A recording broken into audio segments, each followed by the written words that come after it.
Wakazi wa Kosovo, eneo la Uthiru jijini Nairobi, wameendelea kuibua mjadala kuhusu idadi kubwa ya makanisa yaliyopo katika eneo hilo dogo.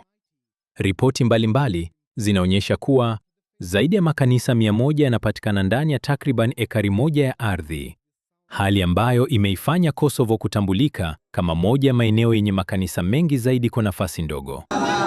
Baadhi ya wakazi wanasema makanisa hayo yamechangia kuimarisha maadili, kutoa ajira na kusaidia vijana kuacha uhalifu pamoja na matumizi ya dawa za kulevya.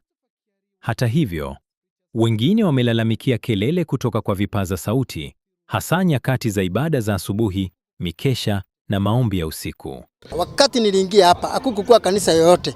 Na ndipo watu wakaanza kunifuata nyuma, wakaanza kuingia na wakaanza kuja kuingia makanisa hii. Na ndipo tukashirikiana. Na kutoka siku hiyo hata wa leo, makanisa bado inakuja ikiongezeka. Ni kama tuko na sasa karibu kanisa 300 na kitu. Zile ziko hapa. Swali ambalo limeendelea kuzungumziwa na wengi ni jinsi makanisa hayo yanavyoweza kufanya ibada kwa wakati mmoja huku yote yakiwa karibu sana. Mungu ametuambia kwa jina lake Yesu, na Yesu mwenyewe akisema palipo wawili ama watatu wamekutanika kwa jina langu, mimi niko pale. Kwa hivyo kama unamaanisha udogo ndio huo, basi sisi ni kanisa kamilifu kwa sababu tusaidia watatu. Na zaidi ya yote Yesu yuko katikati yetu. Kwa kuwa makanisa mengi yapo ndani ya mabati na yakiwa jirani kabisa, sauti za mahubiri, nyimbo na maombi husikika kutoka kila upande kwa wakati mmoja. Kwa mapenzi yake, ile huduma amekupea ina maono yake. Basi vile tuko hapa, sisi hapa ni convoy of Jesus. Maana yake ni kuenda. Sisi tunahubiri tukienda. Hata na wewe mwenye kusimamia kanisa usijaribu sana kutafuta kwa umini kutoka kwa kanisa jingine ndio uingize. Sisi tunatafuta zile roho ambazo zimepotea.